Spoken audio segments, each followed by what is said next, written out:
A great Monday afternoon, everyone. We welcome you to the start of a brand new and definitely interesting month where the news cycle is churning. Ako po si Denise Tan.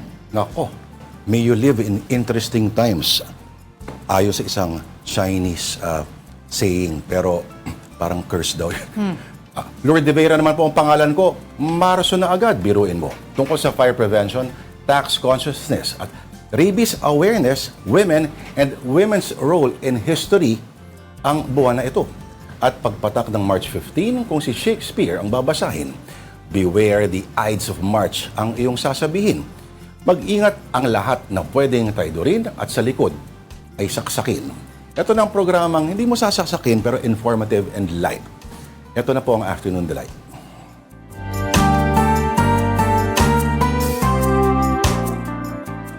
Okay, there are two big stories that are greeting us this March. Here at home, there's the preliminary deliberations on the impeachment complaints against Vice President Sara Duterte, and of course, overseas in the Middle East, a conflict between Iran and the joint forces of the United States and Israel.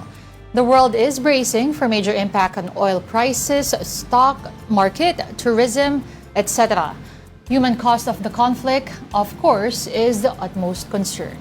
Dalawang panig ang nagtatagisan dito, partner. Yung isa ay yung nais na mapababa yung tinatawag na, of course, no, namatay na yung Ayatollah, no, si Khamenei. Pero marami rin kasing nahihirapan na raw sa sobrang repression ng gobyerno ng Iran. Pero at the same time, si Trump lang daw ang baliw na na hindi posible maging maisip yung possible consequences itong pag-atake na ito. Which is, we must say, sobrang unprecedented. Ito, kakaiba na talaga ito. Yung normally, like nung June 7, nung June, no, last year, 12-day war na tinatawag, tinarget yung mga nuclear facilities. Ginamit pa rin nilang excuse ito, pero ibang level na ito kasi tinarget yung mga leaders. Never nangyari yan, partner. Kaya abangan natin kung ano ang magiging outcome nito, ano magiging epekto. Of course, number one na dyan yung sa oil, ano? Pero yung human toll nito ay mahirap isang tabi. Sa flights pa lang marami tayong mga kaibigan na si Angela Lagunsad, di makauwi. So, ang Dubai Airport sustained major damage. Even though binomba ito, dahil kahit walang US military base sa Dubai. Pero everything else meron. Yung sa Qatar, marami pang iba. Sa Saudi Arabia meron din. So abangan natin ito kung ano mga susunod na mangyayari. At ito, medyo mainit-init pa. Kaka-retaliate lang ng Israel. Tinira sila ng rocket ng Hezbollah from Lebanon. So isang layer na naman ng gulo yan. So, paalala lang natin sa mga kapatid nating OFWs, no? O may kamag-anak na OFW sa Middle East. Sa buong show, we'll be flashing numbers of our embassies in the Middle East. These are hotlines you may contact in case you have concerns about the situations in the countries now involved in the conflict. 54 ang kababayan natin halimbawa sa Israel na nag-express na ng kanilang willingness na repatriate, partner. Unfortunately, and again, we are flashing the numbers on your screens. Unfortunately, we had heard reports of a Filipina, a caregiver, who was unfortunately lost her life. Papunta na sana sila, no? They were gonna take refuge. Lilipat na sila ng pwesto nila dahil nga nagkakagulo na pero inabutan na. Pero before evacuating, partner, may ginawang heroic dito kababayan natin na si Mary Ann ng Pangasinan. Inuna niya muna yung safety ng kanyang inaalagaan kasi caregiver siya. Niligtas niya muna yung kanyang inaalagaan bago yung sarili niya. So, problematic din ngayon yung pag-exit ng maraming. Kasi yung exit points, pinoproblema. Mamaya po makakausap po natin ang Philippine Ambassador to Israel at pag-usapan po natin itong situation dyan at si safety ng mga kababayan. There are 20,000 plus Filipinos living and working in Israel. At tingnan natin kasi maraming unprecedented din. Kung napansin mo, partner, maraming mga nakakalusot daw ng mga rockets. Unlike before, na may yung Iron Dome na very efficient at very minimal lang yung nakakapasok. So, ibang-ibang sitwasyon daw ito. Ang escalation din, ibang-iba din. Yung Filipina pala na binabanggit natin kanina, Lord, na did a heroic act before passing. Her name is Mary Ann de Vera. So, caregiver from Pangasinan. And I believe she has been identified ng kanyang asawa na. Yes, at natawagan na ng ating ambassador. Natawagan na yung pamilya. Mag-extend ng major na assistance ng ating embassy sa Israel. Alright. Okay. This March also marks... Okay, this month also marks Women's Month and the Ides of March. So... Ito si producer natin ay nais i-discuss yung sabi doon sa play ni ni William Shakespeare na Julius Caesar. Sabi ng isang manghuhula kay Caesar na beware the Ides of March. Yung Ides doon sa konteksto ng play ni Shakespeare. Pagpatak daw ng March 15, dapat daw mag-iingat. So it turns out sa March 15, nag-connive ang mga senador ng Roman Senate para saksakin si Julius Caesar. Patayin siya. Tapos tragic ending to Caesar's life. Pero okay, ang ibig sabihin ng beware the Ides of March ay yung mag-ingat ang lahat ng mga leader na posibleng traidorin, saksakin sa likod. Yung ganyan tipo. Okay. Eto brute, sabi nga na. Pero hindi totoo na si Julius Caesar yung nag-invento ng Caesar salad. Meron bang nag-iisip nun? May nakita kasi yung meme eh. Na-relate sa kanya. May cabbage, tapos may mga tusok-tusok. Ang ganda. So related sa kanya, ganon. Okay. Alright, at this point, let's see our first big story this Monday, and that is ouster moves against Vice President Sara Duterte via impeachment that the House Justice Panel has declared the third and fourth impeachment complaints against the Vice President sufficient in form. Substance ba? For details, here's our mobile journalist, Amy Atienza. Amy, okay. Kanina, narinig natin, nabutan ko si Congresswoman Laila de Lima sinasabi na kino-contest niya yung 1 year na tinakda ng Korte Suprema. Pwede ba bang discuss yun, Amy? Yes, good afternoon, Lord Denise. Kanina nga, bago ma-declare na sufficient inform yung third at fourth impeachment complaint laban nga kay Vice President Sara Duterte, naging mahaba yung diskusyon ng House Justice Committee tungkol naman dun sa first impeachment complaint dahil kung maalala natin, noong February 2, 2026, pinal itong first impeachment complaint led by the Makabayan Coalition kung saan nga dinadali din nila si VP Sara tungkol nga dun sa confidential funds, grave threat to high-ranking officials, at pati na rin yung sa testimony nga ni Ramil Madriaga tungkol sa kanyang electoral campaign ng 2022.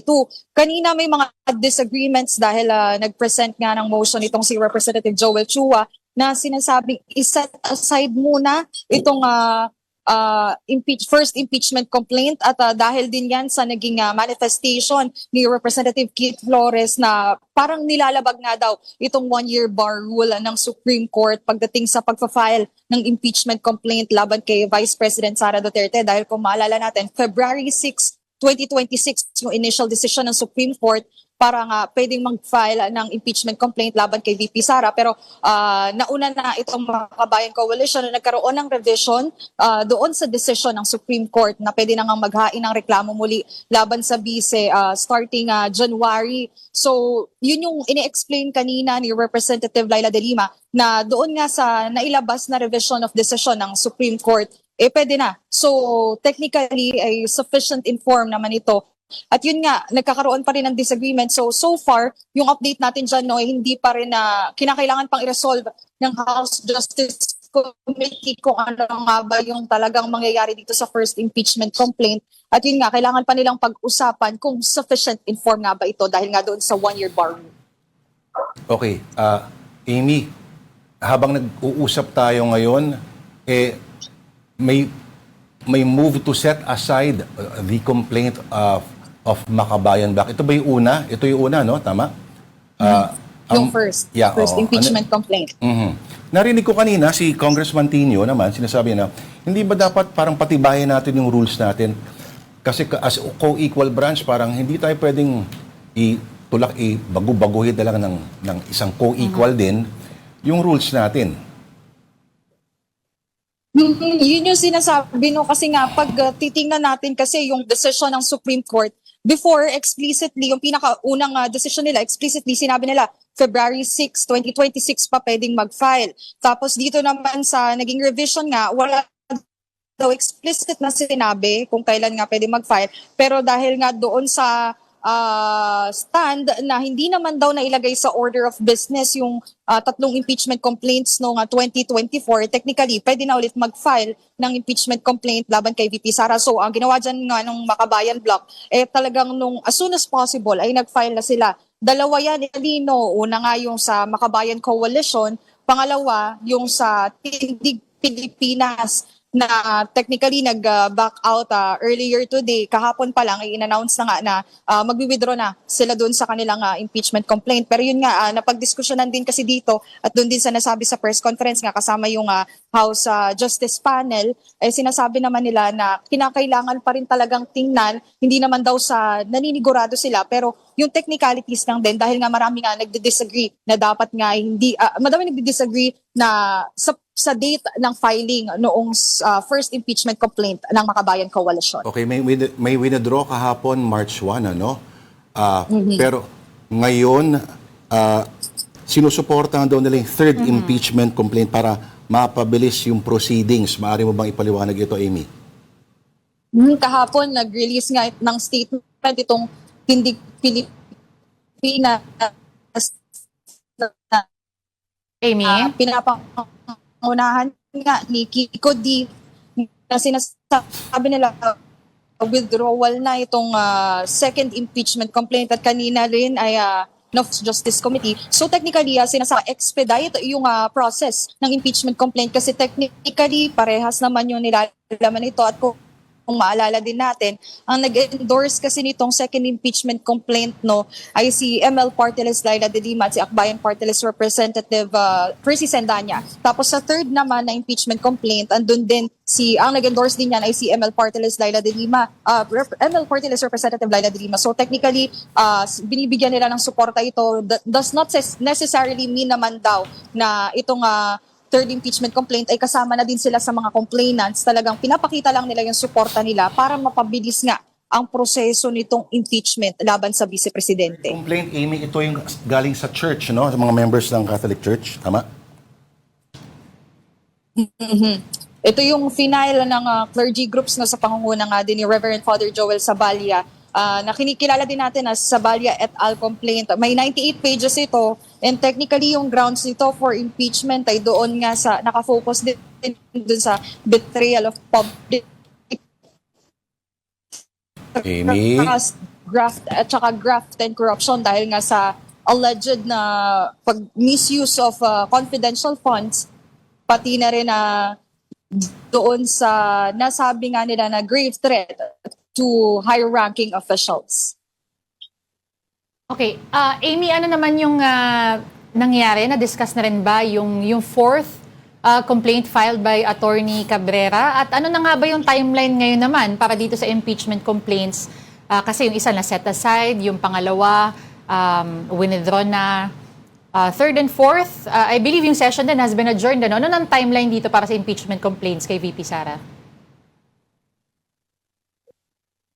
Yes, technically, Denise, adjourned na yung session at nasabi na nga na sufficient inform itong third at fourth impeachment complaint na naihain nga sa Kamara dahil ito namang mga impeachment complaints na to naihain beyond February 6, 2026. So hindi na na-question dyan yung one-year bar rule. Kanina, nagkaroon nga ng press conference nitong House Justice Panel. Sinabi na bukas ang inaasahan lang ay yung determination ng sufficiency in substance nitong dalawang impeachment complaints dahil nga na-set aside itong first na impeachment complaint. So yun pa lang naman yung ine-expect natin, and if found naman na sufficient in substance itong dalawang impeachment complaints, syempre diyan na nga muling magpapadala ng letter itong Justice Committee para nga magkaroon ng response from the Office of the Vice President, pati rin from Vice President Sara Duterte, at doon na sila magtutuloy-tuloy nga, pero dahil nga nakaset aside itong first na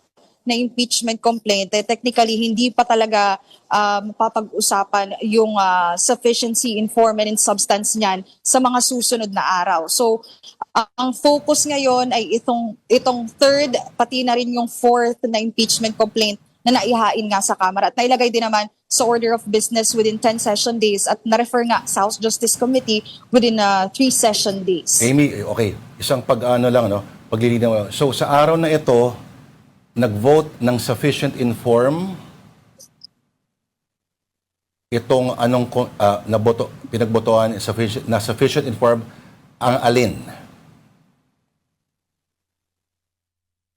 Technically, pinagbotohan dito yung sufficient inform nitong initially apat, pero dahil nga nag-withdraw yung second at na-set aside yung first, yung third at fourth impeachment complaint lang yung na-declare nila na sufficient inform. So pag sinabi din natin sufficient inform, ayon din sa paliwanag ni Representative Luis Tro na siyang chairperson itong House Justice Committee, kailangan daw ay verified yung complainants under oath itong mga complaints, pati na rin may proper Amy, endorsement so bukas from din, Amy, the members of the House of Representatives, Amy, bukas pagbobotohan naman, bukas din pagbobotohan yung sufficiency in substance, tama? So Okay. yun dun sa schedule nila. So today talaga yung 4, Okay. tapos bukas and also sa Wednesday, doon yung sufficiency in substance. Alright. Maraming salamat sa ating mobile journal dyan sa Kongreso, si Amy Atienza. Now let's see some stories related to the ongoing tension in the Middle East. At least 42 flights have been canceled and 3 other diverted since Saturday due to ongoing strikes between Iran and the joint forces of the United States and Israel. The Civil Aviation Authority of the Philippines reported a total of 45 disrupted flights, with Philippine Airlines accounting for 10 cancellations and 2 diversions. PAL was followed by Etihad Airways with 9 cancellations and Emirates with 8. The new NAIA Infra Corporation is urging passengers flying to or from Middle East destinations to verify their flight status first, as airspace restrictions may cause sudden delays, rerouting, or cancellations. A total of 57 overseas Filipino workers bound for Abu Dhabi safely returned to Manila early Monday, March 2. They had been stranded at the Hong Kong International Airport amid rising tensions in the Middle East. Meantime, Migrant Workers Secretary Hans Kakdak said shelters and assistance are being provided to Filipinos affected by airstrikes. Manila Mayor Isko Moreno has signed an executive order requiring a 50% reduction in the use of certain petroleum products amid a possibly prolonged Middle East unrest. City offices and departments are instructed to cut fuel consumption for vehicles, generators, and other fuel-operated assets. The measure aims to protect public funds, maintain essential services, and minimize exposure to fuel supply and price shocks. And Pope Leo XIV has expressed a deep concern over the ongoing unrest in the Middle East in a March 1 social media post. He urged all parties to take moral responsibility and halt the spiral of violence before it leads to tragedy. The pontiff called for diplomacy to regain its role and asked the faithful to continue praying for peace. Right. Meantime, the local government of Cebu City assures assistance for those affected by the ongoing conflict in the Middle East. And for details, we have our man in Cebu, Dale Israel. Dale, anong klaseng tulong ang pinoprovide ng Cebu City LGU? At ngayon ba, anong sitwasyon sa Mactan International Airport? may hapon, Lord, and we in a press conference this morning, the city government under Mayor Nestor Archibald has set up this help desk at the Cebu City Hall for residents who have family members working in the Middle East. This desk is intended for those seeking information and updates of their loved ones abroad. According to the mayor, the desk will have direct lines with the Overseas Workers Welfare Administration, provide faster and reliable assistance. It will be located at the mayor's office and it will also serve as a center for coordinating concerns of families with missing or unreachable OFWs. Mayor Archibald also requested OWA to provide a list of overseas Filipino workers from Cebu City currently deployed in the Middle East. This is to determine the number of affected workers and to possibly extend financial assistance for those who were unable to return due to canceled flights. Meanwhile, Lord, the Mactan Cebu International Airport has also set up assistance booth for OFWs who are unable to travel back to the job site. Those are directly connected to OWA and Department of Migrant Workers for further support. As of today, flights going to and from Qatar, including Doha, as well as flights of Emirates Airlines, remain cancelled due to the ongoing conflict in the Middle East since Sunday. It has affected hundreds of overseas workers from Cebu and nearby provinces in the Visayas. Back here in Cebu City, Mayor Archibald also assured that the government has enough transportation vehicles, fuel, enough gasoline supplies for the next 2 months. He said the 2-month fuel reserves have already been secured in anticipation of increased government truck operation, especially for water delivery to mountain barangays in anticipation of drought. However, the mayor also warned the public to expect possible increases in the prices of basic commodities due to potential fuel price hikes. The city government continues to monitor the situation and promises to extend financial assistance of affected families and workers. For now, residents with concerns are advised to visit the help desk at the City Hall for official information and support. Back to you, Lord and Denise. Alright, may tanong ka ba ba? Ay, Dale, ako gusto ko lang i-confirm kung may advice na rin ba dyan sa Mactan International Airport because I know flights are canceled for at least for Dubai hanggang March 4 ata, no? And then for Riyadh and Saudi Arabia pang March 5. Meron na rin ba silang sinasabi kung yan ay may extend na throughout the week? Ano bang advice nila? Now, Denise, yung Mactan Cebu International Airport actually asking the passengers from their airlines kung natutuloy pa flight or hindi. For now, cancel pa rin yung flight. So, posible na cancel rin yung mga flights ng OFWs natin. And take note din na yung mga passengers mula sa Mactan Cebu International Airport, yung mga hindi lang galing Cebu, kundi pati yung mga provinces in the Visayas din. So, talagang kailangan mag-coordinate yung mga passengers sa mga airlines nila dahil cancel yung mga flights. Oo, chain reaction talaga siya, no? Yung marami rin sa NAIA, no? Pinapakiusapan yung iba na gamitin muna yung Clark din. Kasi may iba rin stranded rin dito at hindi yung kumbaga, kung saan parang parking muna. Alright. Maraming salamat sa ulat natin ng R1 News Cebu Desk, Dale Israel. Thank you, Dale. Okay, time out muna. Marami pa kaming kwento sa inyo at magbabalik po ang Afternoon Delight. This is AP News Minute. Iran vowing revenge after the killing of its supreme leader Ayatollah Ali Khamenei. The Islamic Republic trading strikes with Israel Sunday as part of a widening war prompted by a surprise U.S.-Israeli bombardment a day earlier. A senior White House official says that new potential leadership in Iran has suggested they are open for talks with the United States. Violent clashes between protesters and security forces in Karachi, Pakistan, left at least 24 dead and more than 100 injured as pro-Iran demonstrators tried to storm the U.S. consulate. Hundreds of thousands of travelers are stranded across the Middle East as Israel, Iran, and the U.S. exchange strikes. Airports and airspace in countries including Israel, Qatar, the UAE, shut down with over 1,800 flights canceled Sunday. In Austin, Texas, authorities say a gunman opened fire outside a bar, killing at least 2 people and wounding 14 others before police shot him dead.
And this is still Afternoon Delight on One News. Ako po si Lourdes Vera. At ako naman po si Denise Tan. Magandang hapon pong muli. But on to the news, Iran's Supreme Leader Ali Khamenei was killed during coordinated U.S.-Israel strikes, sparking widespread missile attacks and retaliations across the Middle East. Here's the report. A missile strike was captured on video near a U.S. military base in Manama, Bahrain. Moments later, flames engulfed a nearby residential tower, reportedly hit during the same missile barrage. Missiles also rained down on Dubai's luxurious Palm Jumeirah district. Video shows establishments catching fire as explosions light up the skyline.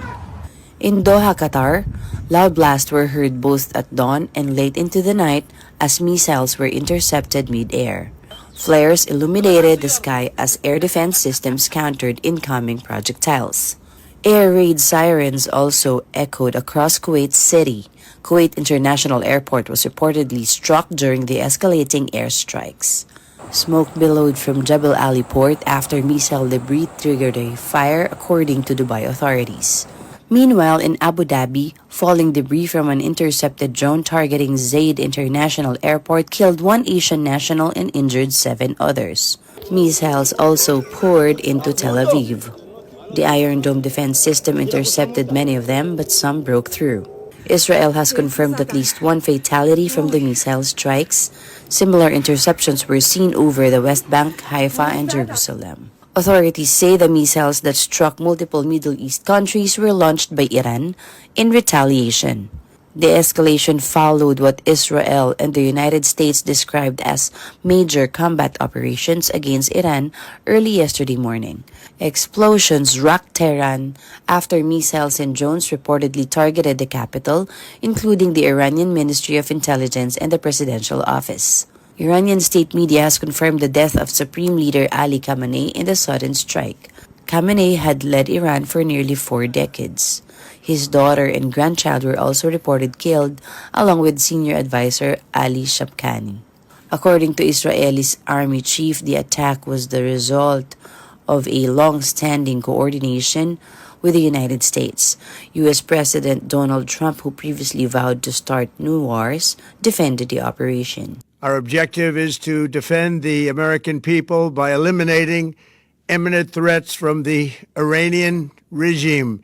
We are going to destroy their missiles and raise their missile industry to the ground. It will be totally, again, obliterated.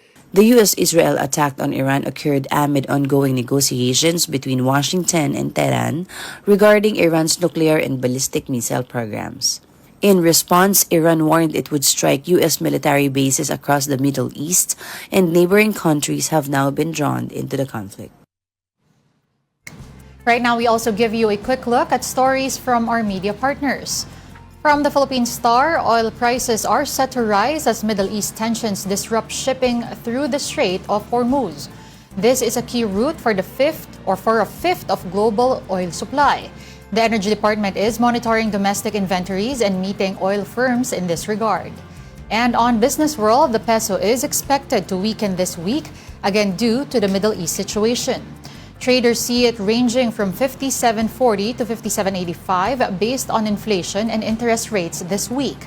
The local unit closed at 57.665 to the US dollar last Friday. For more details of these stories, you can visit the social media pages of the Philippine Star and Business World. Do check out as well the social media platforms of One News PH for the very latest news.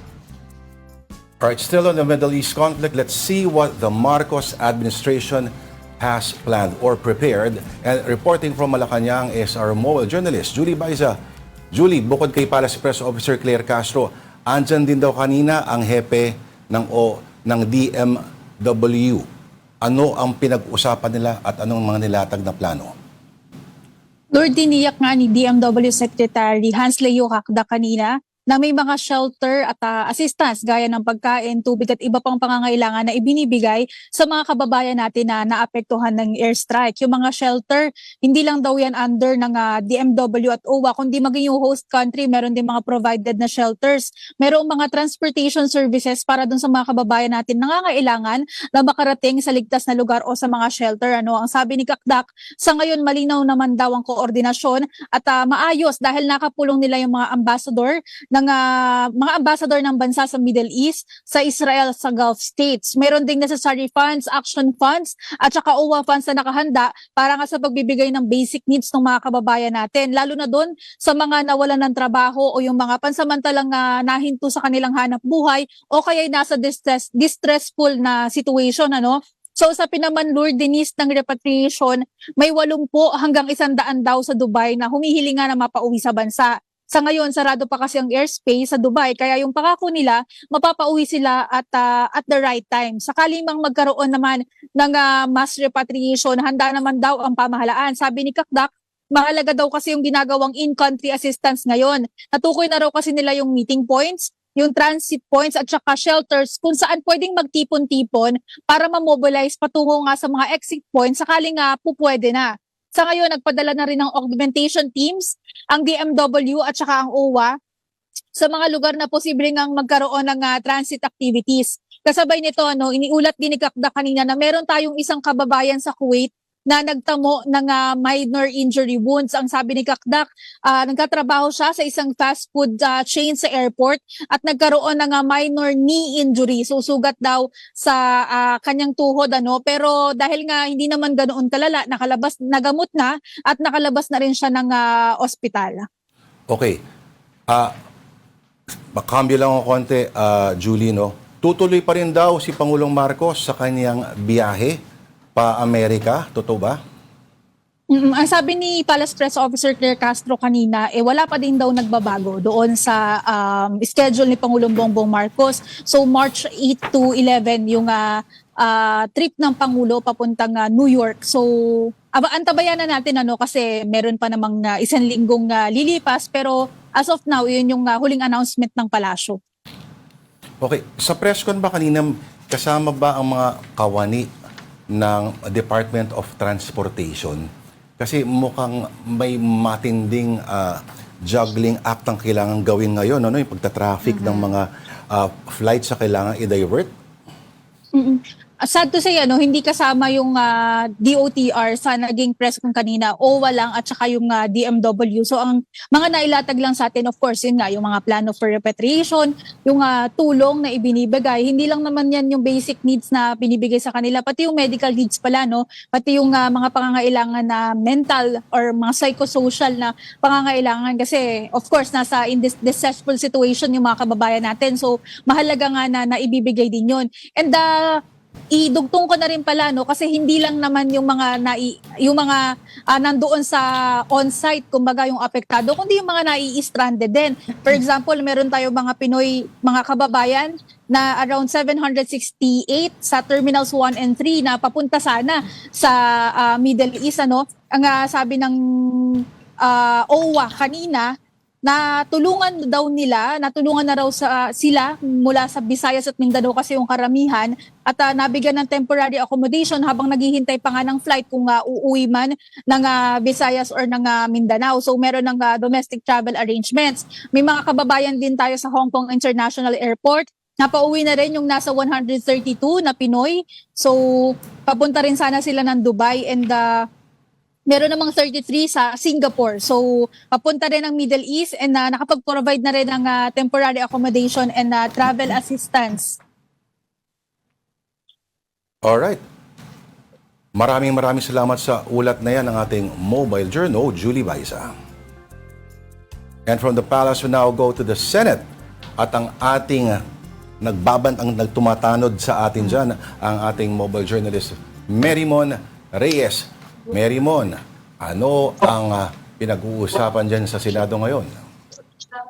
Lord Denise, kanina umaga, yung Senate Committee on Electoral Reforms, sinalang yung tungkol sa Party List Reform Act. Ito yung nais nilang biglang linaw na raw either to update itong party list na sistema sa bansa. Pero yung ilan sa mga na-raise dito ay yung paglilinaw raw doon sa rules sa COMELEC, lalo na kapag dumadating na ang national elections tungkol daw sa substitution kasi napapansin din daw na mayroong umaabuso. Ito, kailangan din daw tignan yung proportions ng mga upuan na ibibigay sa mga party list na mananalo, yung kailangan din daw ituwid din dito yung idea na even ang party lists ay naaabuso at nagagamit din daw for dynasties or other related na panggagamit sa sistema. Kaya ang sinasabi rin naman ni na Senator Risa Ontiveros, lahat ng ni-raise kanina mula sa COMELEC, sa ilang mga luminaries, na dating SC, Associate Justice Antonio Carpio, lahat yun i-consider nila, especially na bukod doon sa anti-political dynasty law na inaasahan natin na hopefully bago mag-end itong 20th Congress ay maisasapasa na. Even yung iba pang mga concern related dito ay isusatuwid din nila.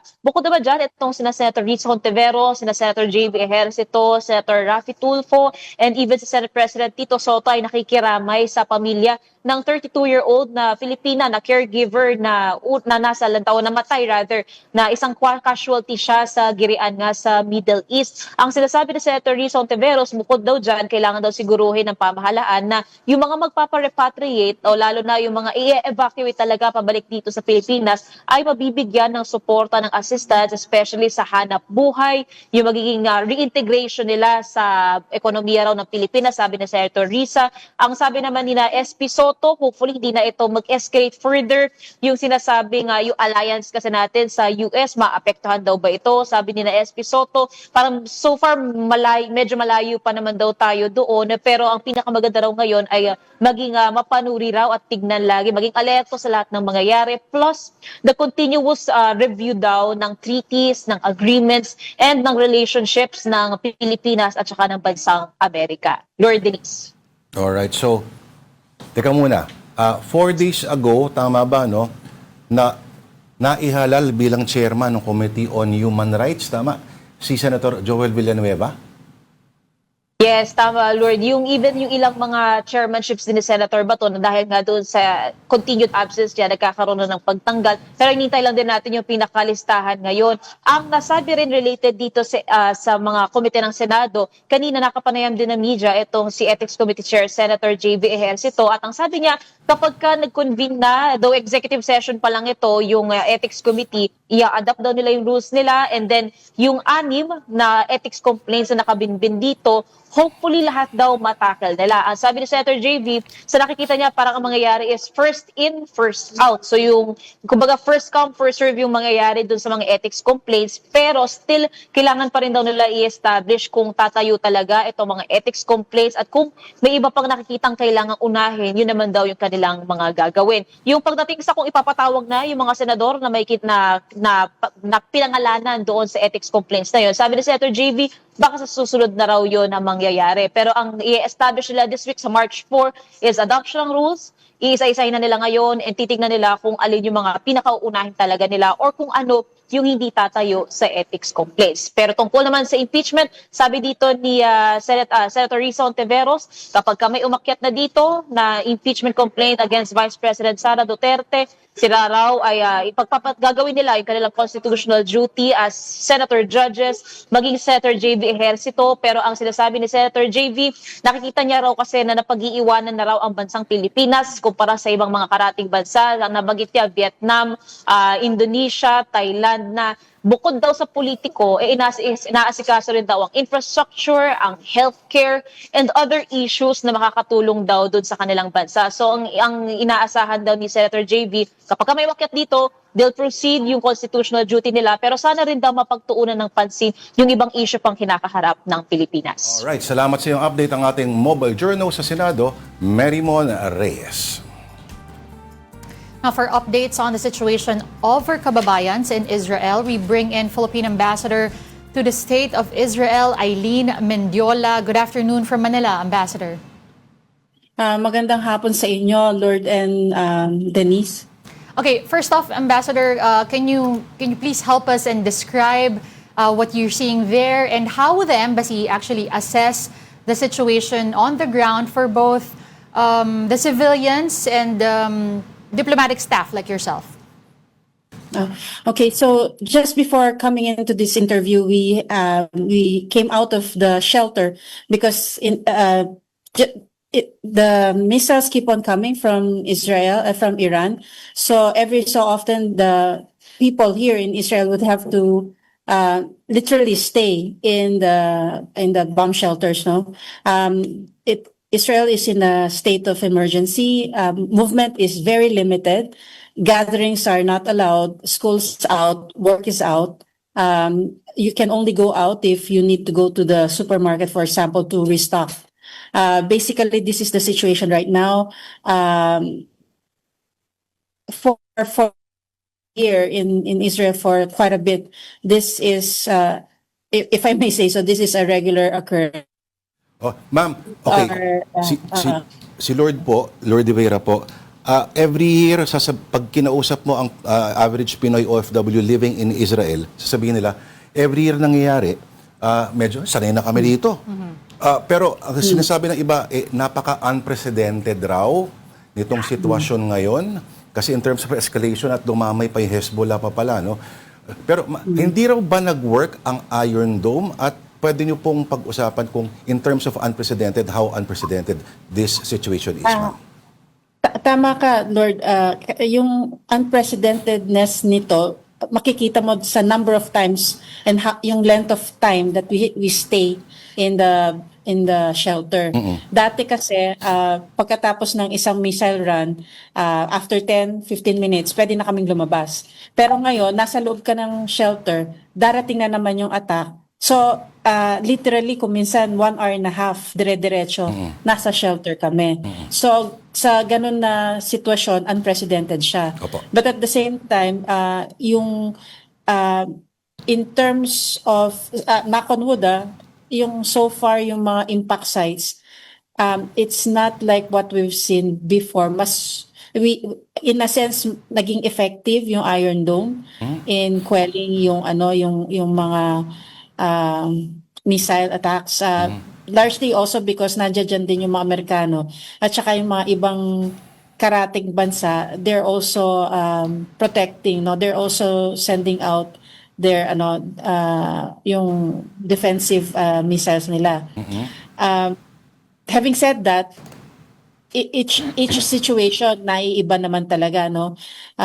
Para sa mga ibang tao, iba din nila hinahandle yung mga ganitong pangyayari.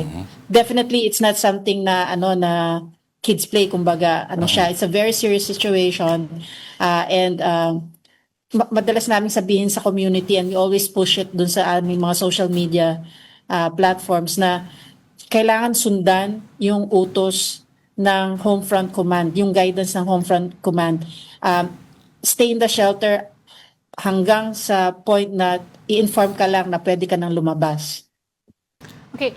Ambassador, reports say na meron na daw pong 54 OFWs as well as 22 daw po, no, yung mga turistang nandyan who have expressed their desire to be repatriated. Pwedeng pakiclarify lang po, I guess, yung procedures of the embassy in extending that kind of assistance to them. Okay, i-clarify ko lang yung figures, no? Ay, sige There po. are right now, kasi live yung aming tracking, we actually have a survey that we sent out to the community to try to check ano ang kanilang pangangailangan, ano yung kanilang gustong mangyari. So, as of now, there are 55 who have indicated that they want to be repatriated. Of this number, 32 are tourists. So, only 23 are OFWs. So, in terms of procedure, we invited, yung sa community to fill up the form para alam namin nasaan sila. We can plan out, we know their actual situation on the ground, and we actually know kung anong kailangan nila. Ngayon, on the repatriation side, tinitingnan namin kung saan dapat or saan sila pwedeng mag-cross over. In the previous incident, yung previous episode nitong Giyera nung June, we crossed them via Allenby border sa May Jordan. So, ang problema lang right now, as of now, the airspace in Jordan, what we're receiving is that it's also closed. We coordinate very closely with our embassy in Amman, kay Ambassador Fred, kasi sila yung tatanggap ng mga nililikas natin, no? So, yun yung situation. Kung makalipat man doon sa Jordan, walang katiyakan kung kailan pwedeng lumipad yung mga kababayan natin. Madam Ambassador, ang similarly- hirap po ng sitwasyon, ano? Kasi parang sarado yung mga exit points pa rin. Kahit maka-exit ka sa Israel, wala rin palang katiyakan kung yung ibang mga kapitbahay na bansa ay may... Kung makakalipad. Opo eh. Oo. Oo. Ang siguradong alam namin pwedeng lumipad is if we take them via Egypt. Pero yung distansya Opo. from Tel Aviv to Egypt, medyo mahabang biyahe siya by land. So yan yung kailangan namin i-consider dahil kung may kung very active yung mga missile attacks, ayaw naman natin na yung mga kababayan natin left out in the open, no? So it's also not safe. So sa ganun na sitwasyon, I discuss this very deeply sa mga counterparts ko na ambassador dito na nagbabalak na maglipat ng mga kanilang mga citizens, and we try to come up with a route na alam namin na relatively safe. Ngayon, ang problema lang kasi, even Jordan or even Cairo, nangangailangan ng visa para, so hindi rin overnight, no, pwedeng gawin yung repatriate. Okay, Ambassador, can you also discuss the process of repatriating the remains of the Filipina who unfortunately lost her life? Ito pong si Mary Ann de Vera. Paano po maiuwi ang kanyang labi sa kanyang pamilya po dito sa Pilipinas? Of course, it is our wish na maiuwi kaagad yung bangkay ni Mary Ann, no? At syempre yung asawa niya nandito kasi din no? Sa Israel. Nandito siya. So the challenge, saan namin siya idadaan? Saan namin sila idadaan? Kasi sarado nga yung sarado yung airspace. So nasa ganun na sitwasyon. So the remains of Mary Ann are there in the morgue, no? So we're waiting for an opportune time na kung saan pwedeng sa pinakamadaling panahon at pinakamabilis na panahon maipadala sa Pilipinas kasama syempre yung kanyang asawa. Opo. Ma'am, bilang panghuling tanong po, alam ko po mahirap sagutin, pero ano ho ba ang base po sa mga intel po, sa mga nakakausap po ninyo, ano ho ba ang ine-expect ninyo na mangyayari pa for the next couple of weeks po, Madam Ambassador? Everyone here hopes, no? Alam ko dito sa Middle East, everyone hopes that the war will end soon. Kung pwede bukas o kung pwede mamayang gabi. Pero if it does take time, then kailangan i-shore up yung mga resources din ng embassy to provide timely support sa mga community.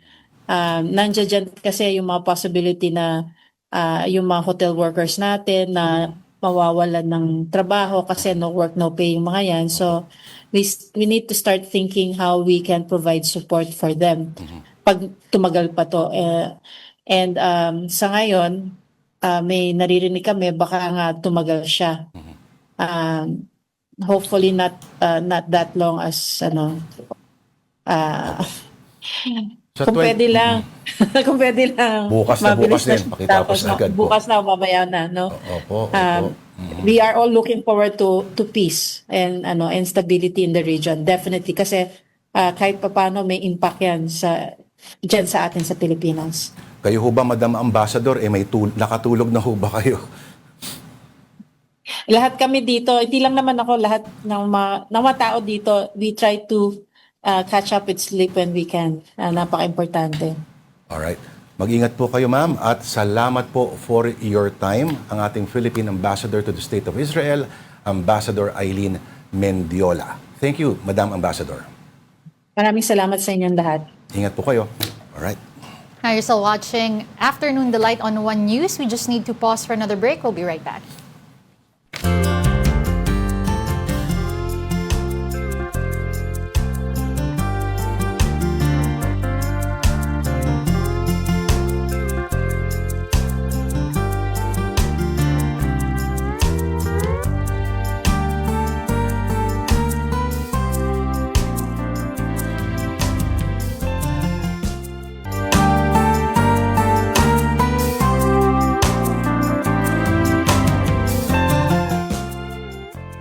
And you are still watching Afternoon Delight. Thank you for staying with us. And our delight of the week, ang theme po natin ngayon ay inihaw. And that is why we have some pork barbecue with rice. Parang may silog nga actually. Pakita natin direct. Ayun. Ganda ng, Sarap! ang ganda ng pagkadilaw nung itlog. Love you. Alam Parang feeling ko mapabalabyo tayo this whole week. nagpa-flashback yung aking kabataan. Bakit? Yan yung ulam ko nung palagi nung high school. Alam mo ako rin. Sa halagang 5 piso, barbecue with rice. 5 piso? Noon. Tatanda ka rin. Hindi, kasi nung high school, hindi naman tayo masyadong OA sa magkalayo ng edad, Pero nung high school kasi ako, meron din kami sa cafeteria namin na set, na barbecue rice. Ba't sa amin ang mahal 50 pesos? Ay, mamahalin yung eskwelahan mo kasi. Hindi, mahal yung nila. Nadali kami ng patong. Naalala ko noon, 5 pesos, set na yon, isang stick ng barbecue na hanggang ngayon hinahanap ko pa rin yung lasa. Kakaiba yung pagkakatimpla niya doon. Pero yung rice niya ay Parang Java Java rice. rice. Sarap. O sige, habang baka gusto mo tikman, ako, iuwi ko na naman yan. Baka talaga to. Ay, kumain na pala ako. Ako Okay, sige, daanan na natin ang ating mga stories on social media. On the Philippine Star, Pope Leo XIV is asking priests not to use AI when writing homilies. Grabe naman. Grabe naman yan. Siguro, para mapadali. Oo. Pero, hindi ko alam na sinusulat pala yung mga homily. Feeling ko yung ibang mga pare, at least yung pare sa amin. Oo. Parang nagsi-stream of consciousness na lang eh. May tema siya, pero magre-riff on the theme siya. Oo. Actually, wala naman problemang gumamit ng AI for refinement lang, or may hahanapin ka na iba. Pero kung lahat-lahat na lang siguro ay doon nakaasa, medyo mahirap talaga. Ang sinabi dito ni Pope Leo, actually, kinumpara niya yan to, like all the muscles in the body, if we do not use them, if we do not move them, they die. So, talking about the brain daw, kailangan talagang constant na ginagamit if you're writing something, gamitin ang isip. Gana tayo nakakasiguro itong tinitingnan nating picture ng Santo Papa ay hindi gawa na AI. Ayun. At yung mismong deklarasyon na yan ay hindi AI. Ang hirap na kaya mag-check ngayon, sa totoo lang. Oo. Alam mo, pwede naman magamit din ang AI for several things. Halimbawa, yung kung gusto mo ng paano gumawa ng draft or parang basic outline lang. Oo. Minsan may mga nakakalimutan ka na minsan mas alam ng That's AI. true. Oo. Mga katuloy. Pero again, depende sa iyong pag-prompt. Huwag mo sabihin na buong speech mo ay gawa ng AI. Nakakahiya naman yun. Tsaka marami mga pare na dahil sanay, marami silang lalo-lalo na, alba, yung mga maraming nabasa ng mga filosofiya, even nang hindi nila relihiyon.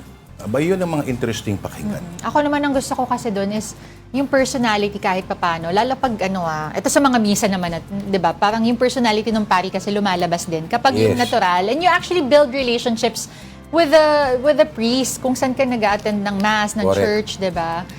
Okay, o sige. Depende rin. Alam ba, noon, nung masipag pa ako magsimba, may pare na palaging punong-puno yung kanyang misa sa hapon. Kasi ito yung parang isipin mo parang may pagka-stand-up comedy. Pag homily yung style niya. At yung homily niya umaabot siguro ng 20-25 minutes. Aba.